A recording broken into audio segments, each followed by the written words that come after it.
क्या तुम थोड़ा पुरसुकून हो सकते हो? बारान, हमें बात करनी चाहिए। तुम्हें कोई गलतफहमी हुई है और तुम्हें इतना ज्यादा रिएक्ट करने की जरूरत नहीं है। नहीं, ऐसा है क्या? मेरी बीवी आधी रात को मुझसे छुपकर घर से बाहर जाती है, उस औरत के घर जाती है और वो औरत उसे धमकी देती है और फिर कहती हो कि मैं गुस्सा ना करूं। वाकई में अंदाजा है तुम क्या कह रही हो? अंदाजा है मुझे, लेकिन दरअसल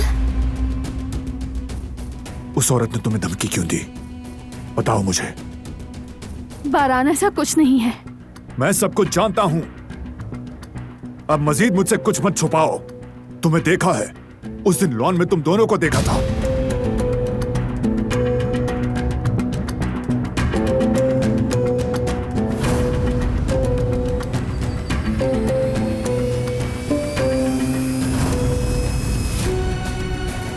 उसने तुमसे क्या मांगा? क्या बात हुई थी? सब कुछ बताना होगा। मसला क्या है?